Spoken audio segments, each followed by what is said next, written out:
BFM Business, intégral placement, idée de fonds.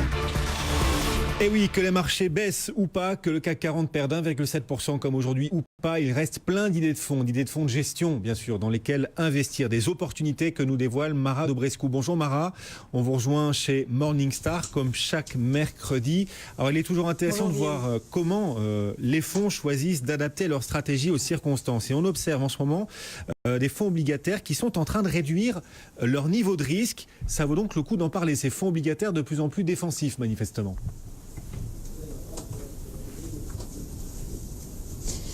Mais oui Guillaume, alors de nombreux gérants obligataires que nous avons rencontrés ces derniers mois nous ont fait part de leur difficulté à trouver des obligations avec des valorisations attrayantes, puisque à l'exception de courtes périodes de correction ces dernières années qui ont créé quelques opportunités d'achat, eh bien il est vrai que les obligations n'ont quand même cessé de se renchérir, et ce d'autant plus que l'appétit des investisseurs pour le rendement semble toujours insatiable.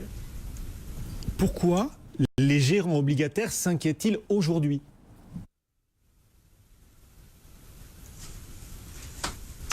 Il y a plusieurs raisons. La première, c'est la hausse des valorisations, mais à cela s'ajoute le fait que l'environnement de argent facile, si on peut le dire, des dernières années, a conduit beaucoup d'entreprises à emprunter parfois plus que de raison. Par exemple, aux États-Unis, près de 30% des entreprises pourtant notées investment grade, donc avec une bonne qualité de crédit, sont aujourd'hui endettées à plus de 3 fois leurs capitaux propres. Et certaines d'entre elles ont aussi contracté des dettes à taux variables, ce qui les rend vulnérables dans un contexte de hausse des taux aux États-Unis. Certains gérants américains que nous avons rencontrés s'inquiètent aussi de la détérioration des conditions qui garantissent les droits des prêteurs, ce qu'on appelle les covenants.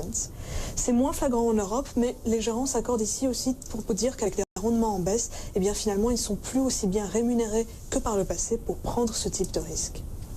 Est-ce que les investisseurs doivent donc s'attendre à des turbulences, du coup, Mara, sur les marchés obligataires, dans le contexte que vous décrivez, avec un monde peut-être plus protectionniste qui nous attend, en tout cas si Donald Trump met à exécution ces menaces d'hier soir? Est-ce qu'on va, en effet, oui, vers des turbulences sur ce marché obligataire?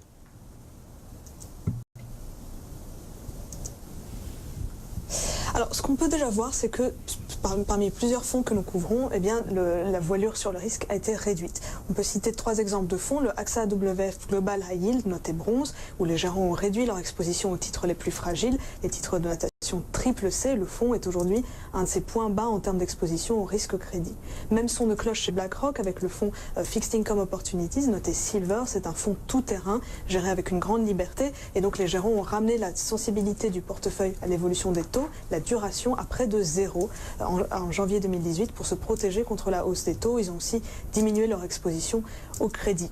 Même son de cloche aussi chez M&G European Corporate Bond, un fonds noté bronze, où le gérant a réduit l'exposition au risque crédit. En même temps, il admet qu'il est difficile de prévoir à quel moment la BCE risque de relever ses taux. Donc lui, il ne prend pas de position très tranchée en termes de duration. Il a préféré se rapprocher de la duration moyenne du marché. Alors, est-ce que les investisseurs doivent s'inquiéter, s'attendre à des turbulences? C'est difficile de faire des prédictions parce que l'histoire regorge d'exemples où les risques semblaient faibles jusqu'à ce qu'un événement pourtant plutôt bénin ne fasse finalement basculer les marchés. Donc, il ne faut pas céder à la panique, mais c'est un bon moment de vérifier que les fonds que vous avez en portefeuille n'aient pas dévié de leurs objectifs d'investissement initiaux, qui ne comportent pas de risques avec lesquels vous ne seriez pas confortable. Et à l'inverse, si vous avez acheté un fonds défensif, il ne faut pas s'inquiéter de voir que votre gérant aujourd'hui réduit la voilure. C'est tout à fait normal, quitte à renoncer à quelques points de base de performance à court terme. Merci beaucoup Sarah. Mara Dobrescu qui était avec nous en direct depuis Morningstar. Bonne journée, bonne séance et merci.